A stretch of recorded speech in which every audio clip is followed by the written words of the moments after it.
Il y a une énergie présente dans l'univers. Cette force se trouve en chacun de nous et est également présente dans l'univers.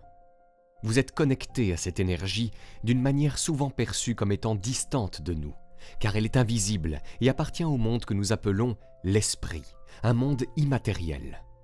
Je vous invite à suspendre votre incrédulité et à accepter que vous n'êtes pas un être humain vivant une expérience spirituelle, mais plutôt un être spirituel vivant une expérience humaine. La qualité de votre expérience humaine dépend en grande partie de la manière dont vous utilisez cette intelligence invisible et de la manière dont vous vous connectez à cette énergie. Prenez conscience que vous ne pouvez jamais être séparé de cette énergie, quelle que soit la manière dont vous la nommez. Que vous l'appeliez Dieu, présence divine, âme, esprit, conscience, conscience du Christ, conscience de Bouddha, Louise, Edna ou Ralph, cela n'a pas d'importance. Comme l'a dit Alan Watts, vous ne pouvez pas vous mouiller avec le mot « eau ». Ce n'est pas le mot qui vous permet de faire l'expérience de l'eau, et quel que soit le nom que vous lui donnez, cela reste distinct de ce qu'elle est réellement. En arrivant ici ce soir, dans ce magnifique endroit, j'ai vu des gens admirer les fleurs et les différentes plantes qui poussent. Parmi eux se trouvait une personne manifestement experte, un botaniste en quelque sorte, qui tentait d'expliquer à chacun le nom technique de chaque fleur. J'observais cette scène en pensant qu'indépendamment du nom que l'on attribue à cette chose, on ne peut pas vraiment profiter de sa beauté. Elle est orange et semble surgir de nulle part. Il y a quelque chose de très profond à apprécier et à être présent avec elle plutôt que d'être obsédé par son étiquetage. Un célèbre théologien danois, Søren Kierkegaard, a dit un jour « Lorsque vous m'avez étiqueté, vous m'avez annulé. Une fois que vous m'avez étiqueté et placé dans un compartiment ou une catégorie, je dois devenir ce que vous avez décidé pour moi. » Nous souhaitons donc vivre notre vie et pratiquer les principes de la conscience supérieure sans être accaparés par ce que j'appelle la conscience humaine ordinaire. Cette dernière est simplement la reconnaissance ou le système de croyance selon lequel je suis un être humain, peut-être vivant une expérience spirituelle sans en être totalement certain. La conscience humaine supérieure, parfois appelée la conscience de la cité en Orient ou la conscience du Christ en Occident, implique de dépasser la simple identification à notre corps, notre personnalité et ce que nous habitons. Cela consiste à réaliser que ce que nous sommes est ce qui n'est jamais né et ne peut jamais mourir, à reconnaître notre moi éternel. Ce programme vise à nous faire découvrir le pouvoir, l'énergie et la capacité de faire ce qui est dit dans certains des livres les plus sacrés. Même le plus petit d'entre nous peut accomplir tout ce que j'ai fait, et même des choses plus grandes encore. Il ne s'agit pas seulement de paroles vides tirées des Écritures saintes, mais d'une leçon puissante que chacun de nous peut mettre en pratique et vivre chaque jour. Ce que je souhaite vous suggérer, et ce qui est au cœur de ce programme, c'est qu'il existe des niveaux de conscience plus élevés à notre portée. Un niveau de conscience qui nous permet de faire des choses comme, bien que cela puisse paraître étrange, gérer les coïncidences de notre vie. Nous pouvons concentrer notre attention sur ce que nous aimerions créer pour nous-mêmes dans notre vie, sachant littéralement que si j'y pense et que je garde cette image bien en moi, il y a une énergie, une source, une capacité en moi qui est également présente dans l'univers. Je peux utiliser cette énergie et la gérer. Il y a de nombreuses façons d'obtenir ce que nous voulons pour nous-mêmes dans notre vie, mais tout commence par la manière dont nous choisissons de penser. Tel que vous pensez, tel vous serez. 7 petits mots qui, selon moi, sont peut-être les enseignements les plus importants que nous puissions apprendre et maîtriser dans notre vie. Un ancien proverbe dit « Je deviens ce à quoi je pense toute la journée ». Une fois que vous savez que ce à quoi vous pensez est ce qui se développe, vous commencez à faire très attention à vos pensées. Vous ne permettez pas à vos pensées de se concentrer sur quelque chose que vous ne voulez pas ou que vous ne voudriez pas voir se manifester ou apparaître dans votre vie. Emerson a dit « L'ancêtre de toute action est une pensée ». Si l'on observe toutes les traditions spirituelles, qu'elles soient orientales ou occidentales, anciennes ou modernes, civilisées ou tribales, on retrouve dans chacune d'elles cette idée qu'en chacun de nous, en un lieu immatériel, sans dimension ni frontières, se trouve un pouvoir et une intelligence que l'on ne peut jamais voir. J'ai souvent dit que si vous mourrez et que 5 minutes avant de partir, on pèse votre corps, disons qu'il pèse 70 kg, puis on le repèse immédiatement après votre mort, Il pèsera toujours 70 kg. Si c'est le cas, alors votre vie, cette chose qui quitte votre corps sans en modifier le poids, est en apesanteur. Votre vie est en apesanteur. On ne peut lui attribuer ni dimension, ni mesure.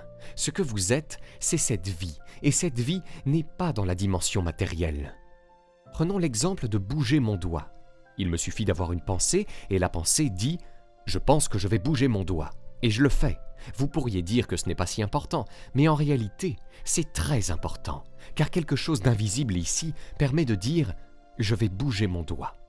Nous ne l'avons jamais vu. On peut le passer au rayon X, essayer de le mesurer et de trouver ce qui permet de dire « je vais bouger mon doigt », mais on ne le trouvera jamais. Ce n'est pas de ce monde, si l'on veut.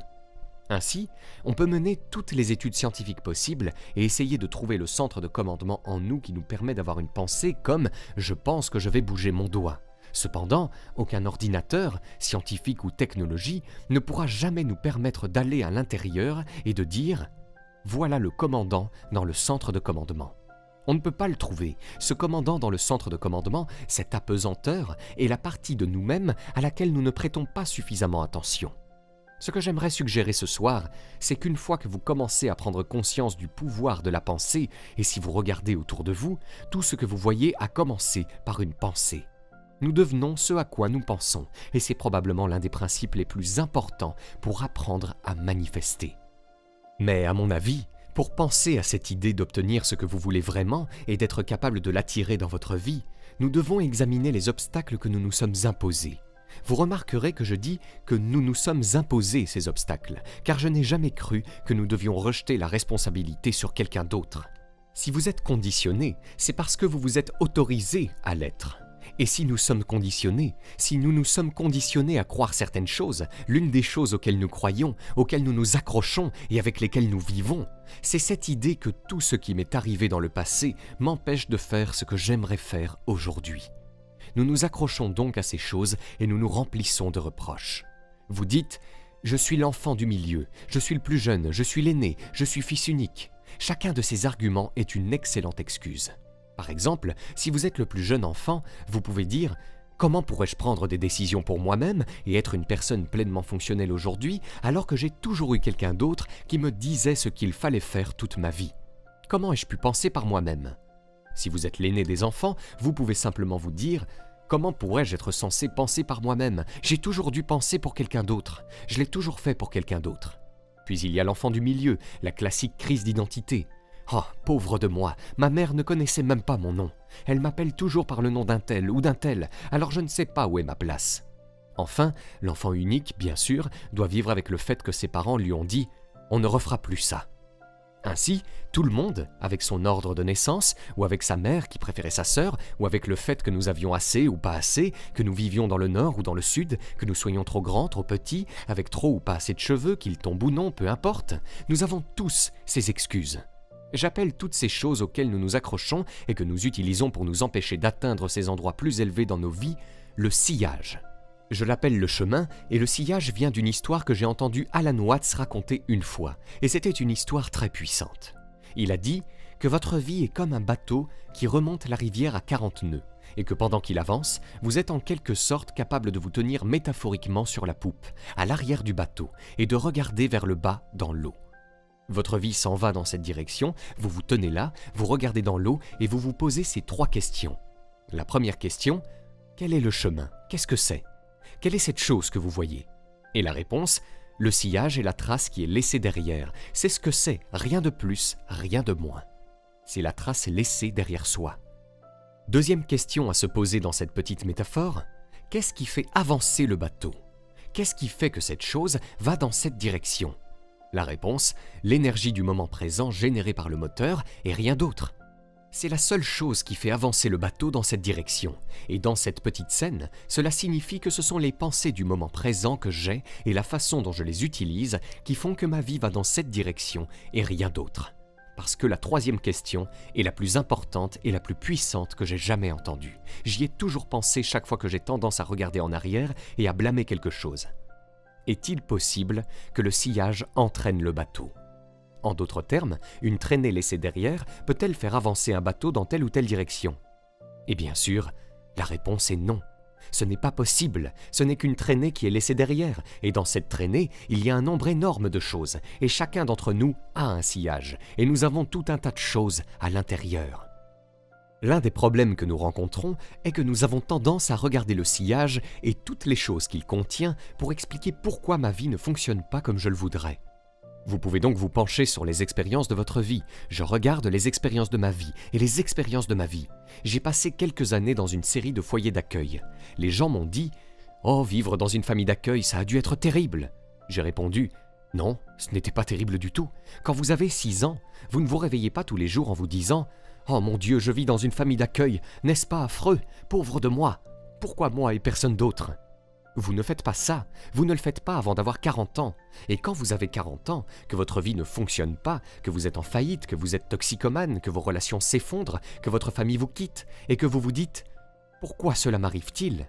Qu'attendez-vous de moi ? J'ai dû vivre dans une famille d'accueil, ma mère préférait ma sœur, nous étions à ceci, nous étions à cela, c'est comme si nous regardions toutes ces choses dans notre sillage. Et je ne dis pas ici que vous ne devriez pas être en contact avec votre passé et toutes les choses qui s'y trouvent, mais l'utiliser comme excuse pour expliquer pourquoi vous ne pouvez pas arriver là où vous aimeriez arriver aujourd'hui est quelque chose qui, si vous faites cela, vous n'arriverez jamais à cet endroit dont je parle dans ce programme, qui est cet endroit que j'appelle la conscience supérieure. Bien au-delà de la conscience humaine ordinaire. J'ai dû apprendre dans ma jeunesse l'une des leçons les plus importantes que l'on puisse apprendre. Mon propre père était un homme qui s'est éloigné. Il est parti. Il a quitté la maison alors que je n'étais qu'un bébé, laissant ma mère et 3 petits garçons. Et tout ce que j'ai entendu lorsqu'il est parti, c'est qu'il s'agissait d'une personne dont mes frères aînés m'avaient parlé et que ma mère avait refait sa vie lorsque j'avais 9 ans et qu'elle avait fait tout ce qu'elle pouvait pour fonder à nouveau une famille. C'est un homme qui n'a jamais téléphoné, qui n'a jamais envoyé 1 centime, qui a passé du temps en prison, qui est alcoolique, qui est mort d'une cirrhose du foie à l'âge de 49 ans et qui a été enterré dans une tombe d'indigents à Biloxi, dans le Mississippi. Ce n'est que lorsque je me suis rendu sur sa tombe que j'ai pu m'y recueillir. Je rêvais de cet homme et j'éprouvais une haine énorme pour cette personne que je n'avais jamais vue, simplement à cause de ce qu'il avait fait à ma propre mère, à mes frères, etc. Et toutes les histoires que j'avais entendues et toutes les recherches que j'avais faites. J'ai fini par me rendre sur sa tombe 10 ans après sa mort, lorsque j'ai enfin découvert qu'il était mort. C'était le 27 août 1974. Ce que j'ai fait a transformé ma vie. Je crois que j'ai été envoyé par Dieu, ou par ce que vous voulez appeler l'Esprit divin. À l'époque, cette présence divine dans ma vie ne fonctionnait pas. J'étais en surpoids, mes relations ne fonctionnaient pas, mon écriture ne fonctionnait pas. Il y avait beaucoup de choses qui n'allaient pas bien dans ma vie à cette époque. Pas mal, mais elles n'allaient pas au niveau que je savais être capable d'atteindre parce que j'étais rempli de cette haine, de cette colère, de cette amertume.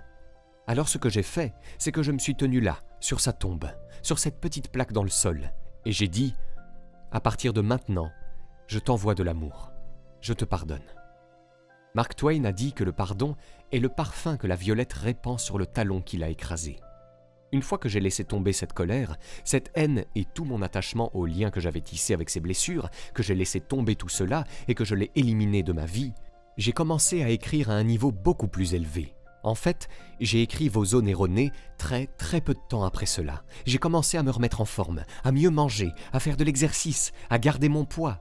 Et les personnes qui étaient censées entrer dans ma vie, comme ma magnifique épouse qui est assise ici avec moi ce soir, tout cela a pu marcher lorsque j'ai libéré cette énergie de négativité, de blâme et de haine. On dit qu'on ne meurt jamais d'une morsure de serpent. Ce n'est pas la morsure, et vous ne pouvez pas éviter d'être mordu. C'est le sillage. Ce qui vous tue, c'est le venin qui continue à se déverser en vous, longtemps après la morsure, et c'est quelque chose sur lequel nous avons le contrôle et que nous pouvons changer. J'aimerais suggérer que ce qui se passe, c'est que beaucoup d'entre nous se lient à ces blessures du passé. Si je me coupe la main, que je la coupe et que je la regarde, ma nature m'incite à refermer la plaie et il ne me reste plus qu'à la contempler. En l'absence de médecin ou de médicaments pour soigner cette blessure, il existe un courant de guérison auquel je suis connecté et qui va permettre à la plaie de cicatriser. Ma nature m'indique donc de refermer les blessures, de ne pas m'y attacher, de ne pas m'y accrocher et de les laisser se refermer. Cependant, supposons que je me dise « Oh non, je ne vais pas laisser cette plaie se refermer ». Si je parviens à la maintenir ouverte et que je m'adresse à vous en disant « Regardez ça, voyez ce qui s'est passé, regardez cette coupure que j'ai, oh la pauvre, ça semble empirer, ça s'infecte, c'est terrible !»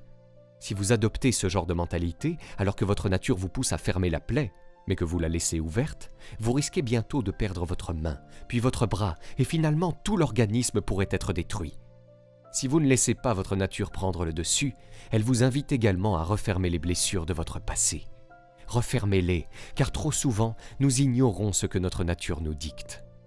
J'ai eu un excellent professeur qui est entré dans ma vie grâce à ses écrits. Son nom était Nisargadatta Maharaj, et il a vécu en Inde jusqu'au milieu des années 1980. Il a écrit un livre intitulé « Je suis cela », qui a été très puissant et a eu une grande influence sur ma vie. L'une des choses qu'il a mentionnées lorsqu'on lui a demandé quelle est la différence entre, disons, un saint ou un être humain très évolué, un maître spirituel, un enseignant spirituel, et le reste d'entre nous, il a répondu que les saints ont l'amour inconditionnel en eux, et nous aussi. Il a expliqué que la différence entre la conscience humaine ordinaire et les personnes à la conscience plus élevée, c'est qu'elles n'ont rien d'autre en elles. C'est tout ce qu'ils possèdent, et c'est presque comme si nous devions apprendre à développer cela en nous-mêmes pour être capables de... Eh bien, j'aime toujours utiliser la métaphore de l'orange. J'adore les oranges. L'orange est une métaphore simple. Vous prenez cette orange, vous la pressez aussi fort que possible, et vous vous demandez, qu'est-ce qui va en sortir? Et qu'est-ce qui sort quand vous pressez une orange? Du jus d'orange. Jamais, peu importe combien de fois vous la pressez, il ne sortira du jus de pomme. Il n'y a pas d'erreur. Vous n'obtiendrez jamais du jus de pamplemousse avec ça. La seule chose que vous obtiendrez, c'est du jus d'orange. Et la question suivante est, pourquoi? Pourquoi, lorsque vous pressez une orange aussi fort que vous le pouvez, du jus d'orange en sort-il? J'ai posé cette question à Toronto une fois. Une petite fille assise au premier rang m'a dit « C'est idiot !» Elle a dit « C'est ce qu'il y a à l'intérieur, ça doit sortir. » J'ai dit « C'est la réponse. Tu es vraiment intelligente. » Et elle a souri. Elle était ravie. Mais c'est la vérité. Si du jus d'orange sort quand on le presse, c'est parce que c'est ce qu'il y a à l'intérieur. Maintenant, élargissez la métaphore et quelqu'un vous presse. C'est-à-dire que quelqu'un dit quelque chose sur vous que vous n'aimez pas. Quelqu'un se comporte envers vous d'une manière que vous trouvez offensante. Quelqu'un fait ou dit quelque chose qui vous blesse. Et de vous sortent la colère, la haine, l'amertume, la tension, la peur, l'anxiété, le stress. Et immédiatement, vous vous dites « La raison pour laquelle cela sort de moi, c'est à cause de la façon dont il l'a dit, ou de la façon dont elle l'a dit, ou parce qu'ils ont fait cela. » Mais la vérité, la réalité, c'est que ce qui sort est ce qui est à l'intérieur. Et si vous n'aimez pas ce qu'il y a à l'intérieur, vous pouvez le changer. Maintenant, si vous me demandez comment le jus d'orange se retrouve à l'intérieur d'une orange, je vous répondrai que je ne sais pas et que je n'arrive pas à le comprendre. C'est un mystère pour moi. Je me contente d'apprécier les oranges de ma vie et j'attribue le mérite à Dieu. À présent, vous pouvez découvrir gratuitement 5 idées de chaîne YouTube pour générer 1 000 € par mois sans montrer votre visage, en cliquant sur le premier lien dans la description de cette vidéo. Et si vous avez aimé cette vidéo, cliquez sur le bouton j'aime et abonnez-vous à la chaîne maintenant pour ne rien rater.